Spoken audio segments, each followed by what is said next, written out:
Bonjour à toutes et à tous et bienvenue dans cette nouvelle édition du journal de la rédaction. Comme tous les quarts d'heure en images, en 8 minutes, on fait un tour complet de l'actualité régionale avec d'abord vos prévisions météo. Et c'est une très belle fin de semaine qui s'annonce, plusieurs journées de beau temps et de chaleur avec le retour de températures caniculaires dans la région. On aura du soleil, du ciel bleu jusqu'à ce week-end, voire en début de semaine prochaine. 21 degrés à Dunkerque, 23 à Calais et à Boulogne, 27 à Saint-Omer et même 30 degrés à Lille pour les maximales. Cette belle météo chaude et ensoleillée va perdurer, on en reparlera juste après ce journal avec les prévisions météo complètes à suivre. L'actualité en images à Lille tout d'abord, c'est le chantier du métro sur la ligne 2. Transpol profite de l'été pour changer 3 km de barres de guidage, ce qui permet forcément de guider les rames du métro un peu à la manière des rails ferroviaires. Ces travaux s'étalent sur deux tronçons, le premier du 4 au 6 août de Saint-Philibert à la Porte des Postes et le second du 11 au 26 août entre Porte des Postes et la gare Lille-Flandre. À chaque fois, ces portions vont être fermées. Aucun métro ne circulera entre ces stations, mais il y aura tout de même des bus de substitution. Ces travaux se font sur les voies aériennes, l'une des parties les plus anciennes, datant de 1989 et plus exposée aux intempéries. Un chantier d'environ 2,5 millions d'euros détaillé au micro de Vincent Vieillard. Alors ce sont des travaux qui sont quand même relativement importants puisque pour 3 km de barres de guidage, c'est un coût de 2,5 millions d'euros. Alors 2,5 millions pour les travaux et ensuite bien entendu on met en place des bus de remplacement pour que nos clients puissent bénéficier quand même d'un transport sur les tronçons qui sont impactés. Voilà, donc des bus de remplacement dans le tronçon Saint-Philibert Porte des Postes, puis entre Porte des Postes et Gare Lille-Flandre. Sachant que sur la partie Porte des Postes Gare Lille-Flandre, on a des renforts qui seront mis en place sur le métro ligne 1 pour que nos clients puissent également se reporter sur le métro ligne 1. Les travaux de la ligne 2 du métro à Lille du 4 au 6 août et du 11 au 26 août, aucune rame de métro ne circulera. Tous les renseignements, bien évidemment, sur transpol.fr.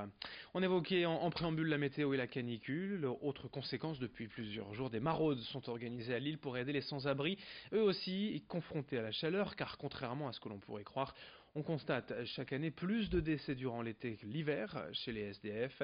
En réponse à cette vague de chaleur, le SAMU social vient donc leur fournir régulièrement de l'eau et de la nourriture, une maraude suivie dans les rues de Lille par Nicolas Lebrun.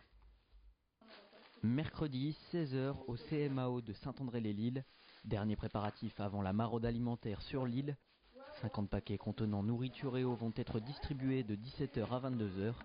Pour cela, un coordinateur et 3 bénévoles de la protection civile vont parcourir la ville. Certains lieux sont ciblés en priorité, comme la Citadelle, la gare Lille-Flandre ou encore le Palais Rameau. Une présence indispensable en été comme en hiver. De toute façon, il faut toujours rester présent auprès des personnes qui sont à la rue. L'été, c'est vrai que les personnes peuvent souffrir de déshydratation et puis, l'isolement aussi, hein, c'est une problématique. Donc c'est important de continuer à aller vers eux, à aller à leur rencontre. Et la maraude alimentaire leur permet aussi de pouvoir se nourrir, quoi. Une aide alimentaire donc, mais aussi un soutien moral primordial. Le fait que ce soit des bénévoles qui se présentent aussi, c'est important parce que en même temps les personnes qui sont à la rue peuvent observer la démarche qui est faite par ces personnes, hein, qui se rendent bénévoles pour des associations. Donc oui, le lien social, le contact avec les personnes est très important. Les personnes apprécient discuter avec nous. C'est pas juste le fait de distribuer des paniers repas. L'équipe continuera jusqu'en fin de soirée à apporter réconfort et soutien psychologique en rappelant constamment un numéro en cas de nécessité, le 115. Allez, bonne fin de journée à vous. À la prochaine. Au revoir. Une autre conséquence encore de la météo particulièrement chaude cet été, les ventes de climatiseurs sont en hausse ces dernières semaines dans la région. Il est vrai qu'avec plus de 30 degrés dans la journée et jusqu'à 20 degrés la nuit, il est difficile de rafraîchir son intérieur. L'avantage de la clim, c'est de pouvoir gérer la température très précisément à 1 degré près, ce qui est impossible évidemment avec un ventilateur. Le climatiseur produit du froid réellement, alors que le ventilateur ne fait que brasser l'air chaud. Pour la société Nordclim, créée en 1966, cette canicule est une bonne chose. Cette année, ils ont déjà vendu 10 à 15% de climatiseurs de plus que l'été dernier. Explication au micro de Vincent Vieillard. Et effectivement, le mois de juillet est assez exceptionnel parce qu'on a eu aussi un très beau mois de juin. Donc nous, l'été, c'est toujours une période assez intense, mais effectivement, cette année, on a eu pas mal de demandes. Nos clients nous sollicitent beaucoup.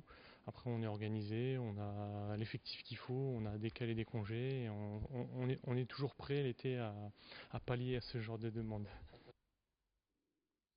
L'été dans la région et sur le littoral grâce à cette météo pour le coup franchement estivale. La fréquentation touristique est en hausse notamment au Touquet. La ville vient d'ailleurs de sortir un nouveau guide plus pratique pour les visiteurs, lesquels sont de plus en plus nombreux depuis les 5 dernières années. Ce qui laisse donc à penser que la présence d'Emmanuel Macron dans la station, parfois le week-end, n'a pas vraiment influé sur la fréquentation touristique de ces derniers mois. Certes, les visiteurs demandent tout de même souvent à l'office de tourisme où se trouve exactement la ville du président de la République, ce qui est une aubaine d'ailleurs pour la ville du Touquet, puisque la maison du chef de l'État est en plein cœur du secteur commercial. Aujourd'hui, il est clair également que de nombreux Français savent désormais où se trouve le Touquet grâce au président de la République. Explication au micro de Corentin Escaillé. Il y a du monde. La station est très fréquentée. La station devient, elle était déjà, quand on habite ici les Hauts-de-France ou ailleurs, quand on veut 2 jours, 3 jours simplement, on se dit je vais où? Je vais au Touquet. Mais c'est vrai qu'il y a une grande fréquentation supplémentaire qui arrive. Il semble qu'avant, le Touquet avait une étiquette de snobs, de gens comme ça. Or, le Touquet, c'est une ouverture à tout le monde. C'est une ville avec une vie normale. Et je pense que c'est ce côté-là qui est arrivé dans l'esprit de tout le monde. On termine ce journal en vous annonçant la 27e édition de la Nuit des Étoiles. Ce week-end, des événements sont organisés partout en France, dès vendredi soir jusqu'à dimanche. Dans la région, au plus de Capelle-la-Grande ou au Forum des Sciences à Villeneuve-d'Ascq. Des sites d'observation en pleine nature sont également prévus, notamment dans la métropole lilloise au lac du Héron. Cet été, la star du ciel, c'est évidemment la planète Mars. Cela fait plus de 15 ans qu'elle n'a pas été aussi bien visible, même à près de 67 millions de kilomètres de la Terre. Sa position et son intensité actuelle permettent de l'observer facilement.